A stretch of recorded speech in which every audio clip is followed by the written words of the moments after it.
কতটা ভালোবাসি। বুঝতে পেরেছি। তাহলে এবার চলো আমরা এখানে বিলম্ব না করে আমাদের সেই যেতে হবে গরুর দেশে। তুমি যে হাতটা খেয়ে ছটফট করছিল জানো সেটা কেন? তুমি ওই শিব ঠাকুরের আশীর্বাণী খেয়েছিল বাকি, কি বলছো? এই জন্যই তোমার এত কষ্ট হচ্ছিল। ঠিক আছে, তাহলে চলো গরুর দেশে গিয়ে ক্ষমা চেয়ে নিই। ও আমার পাখি, পাখি রে চলো যাই ওই গরুর দেশে।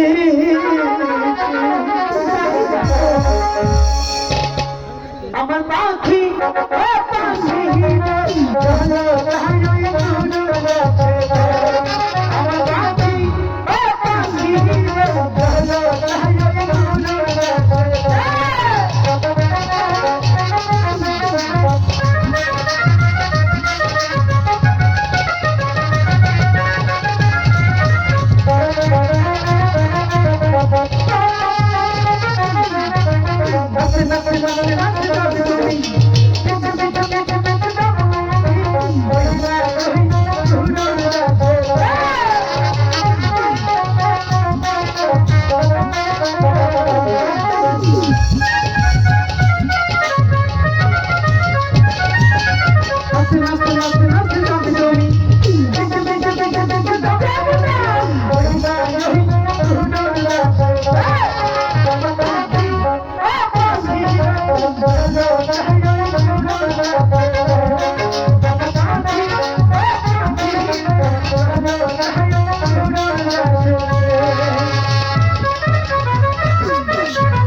করেছিল সেই মণি পাখি নিপটে ধারণ করতে পারলো না।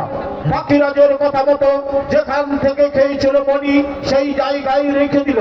শিবের মণি পদ্মার ডাটা দিয়ে ধীরে ধীরে পাতাল পুরীতে এক জীবন্ত গাছের গোড়ায় বিশাল আকারে এক ডিম্বদের হলো। সেই পাতাল পুরীতে ছিল বাসুকি রানী, তার দাসী বাদিঘাটিকে নিয়ে কমল মিলে গিয়েছিল হাওয়া খেতে। এত বড় বিশাল ডিম থেকে রানী ডিম তুলে দিল হাতে, অতি যত্ন করে রেখে দিল প্রাসাদে। 10 মাস 10 দিন পর সেই ডিম্ব থেকে এক মানুষ রূপে কন্যা জন্ম নিল। সেই কন্যা আজ কোথায় যাচ্ছে, কেন যাচ্ছে, কিছুক্ষণ উপভোগ করি। ছিলাম আমি পাতাল করিতে, আমি এই ঘরায় এসে লোকের কথা শুনেছি আমার পিতা নাকি শিব ঠাকুর, তাই আমার পিতার সন্তানে আমি চলে যাব। দেখি আমার পিতা কোথায় আছে। ও গো পিতা দেবতা, আপনি কোথায়? পিতা, পিতা,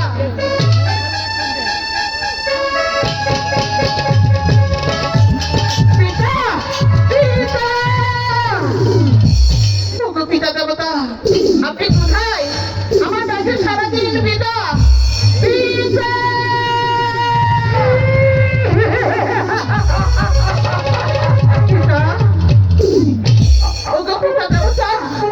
অনেক দিন হয় আমি কৈলাস নগর গমনে করি না, তাই তো আজ মনে পড়েছে সেই কৈলাসের কথা। অনেক দিন কাল স্থাপিত প্রাণ আমি শীতল করব সেই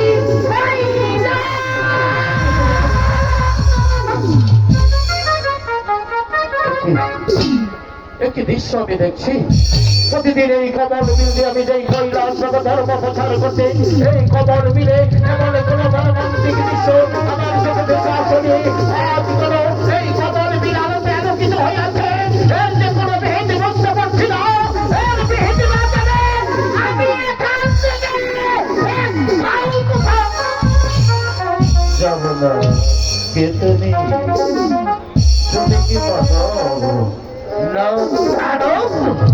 শোনে আমার কথা তাই সারাটা দাও। আমি ভগবানের নামে বিক্রি খেয়ে পড়েছি এই কমল বীরের মাঝে। আমি আমার হাতের ত্রিশূল দিয়ে আমি তোমাকে পুরে আমাকে মারবেন না, মারবো না। আমি দানব নই, আমি তো একজন মানুষ।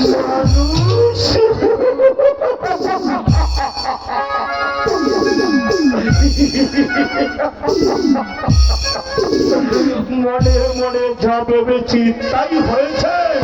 ওগো মানব, আমি তোমার দেহদাস হয়ে যাচ্ছি। আমি তোমাকে যতই দেখতে পাচ্ছি আমি যে সব ফিরাতে পারছি না। আমি তোমাকে নিয়ে যাবো আমার গৃহে। আমি আপনার সঙ্গে যাব না। যাবে না? না, আপনি হলেন গুরু মানুষ আর আমি হলাম মানব প্রকৃতি। আমি যাবো আপনার সঙ্গে, আপনি এখান থেকে চলে যান। আমি বড় মানুষ, চলে যান। 12 বছরের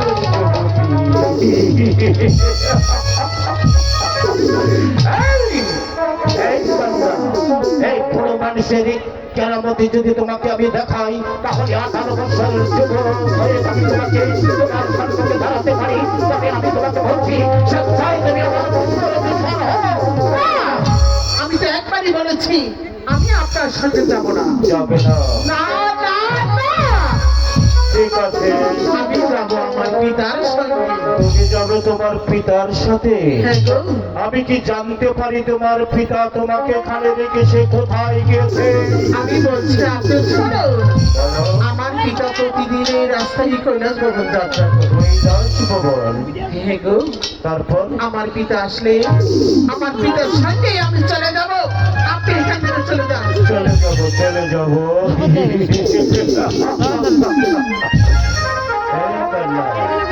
বলুন। আমি কি জানতে পারি তোমার পিতা দেখতে কেমন?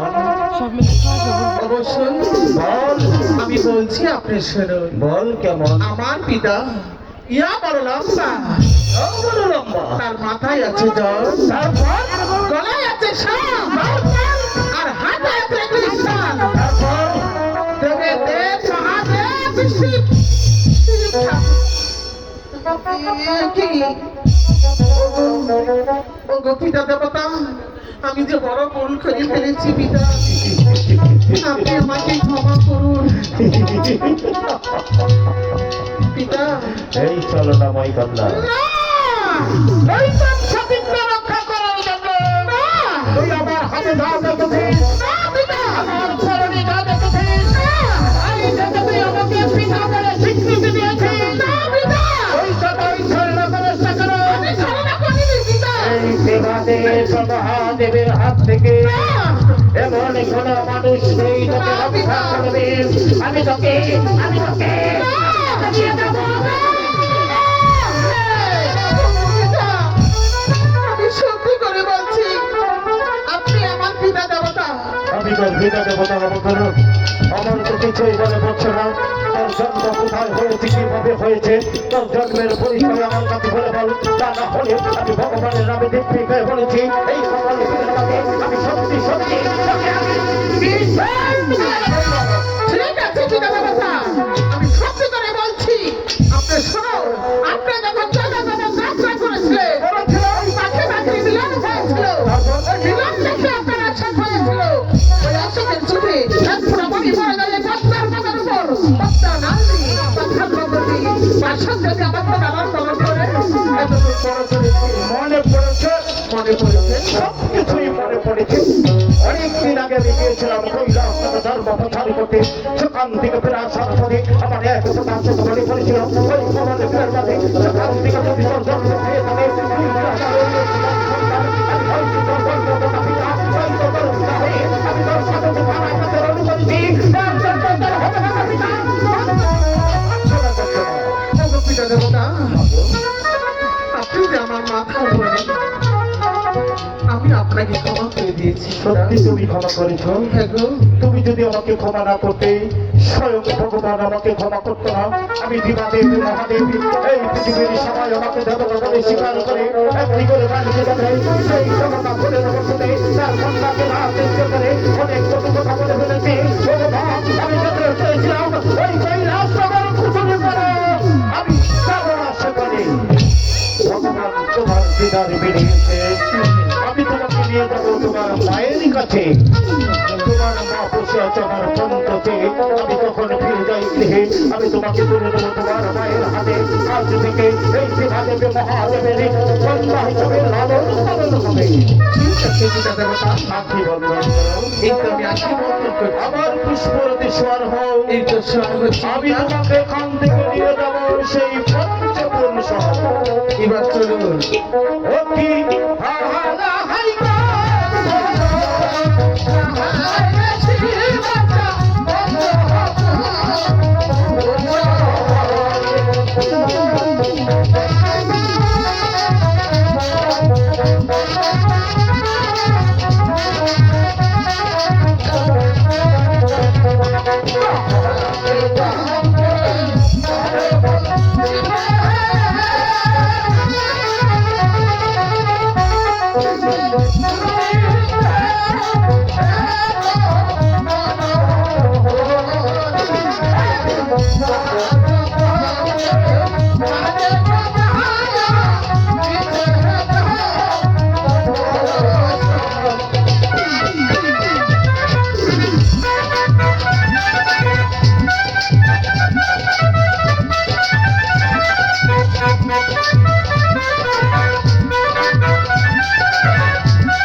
আমাদের ভাই ও বন্ধুরা, আপনারা জানেন যে আমাদের এই মেলা চালাইতে গেলে পরে অনেক ব্যয়বহুল হয়।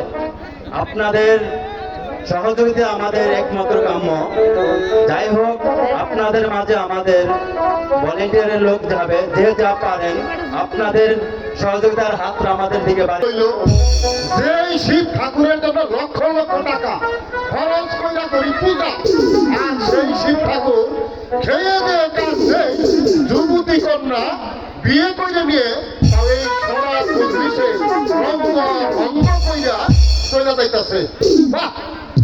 আর এই সমস্ত হিন্দুদেরকে আজকে বলে দিব যে এই শিব ঠাকুরের আর পূজা দিব না, বিশ্বাস করবো না।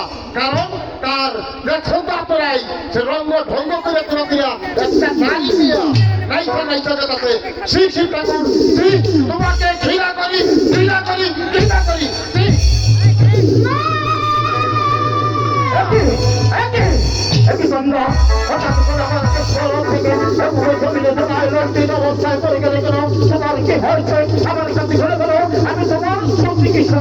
ব্যবস্থা করবো। পিতা, বলো মা, আপনি কি শুনতে পারলেন? কি শুনবো? ওই রাখাল কি বলে গেল? কি বলেছে? কি অপমান করে গেল পিতা দেবতা? বলুন। কে কে বলছো সতীকে কর্ণপাত না করে তুমি তোমার অন্তরে কি বন্ধন করে তোমার তোমার পুষ্পরাধীশ্বর হও। আমি তোমাকে এখান থেকে নিয়ে যাবো সেই পঞ্চপুর। আমি যাব না সেই পঞ্চপুর। যাবে না? না, সাথে গৃহে যাবে, সবে মাত্র তোমার মাকে তুমি দর্শন করবে। তুমি এই যাবার বেলায় তুমি তোমার পিতার সাথে কেন যাবে না?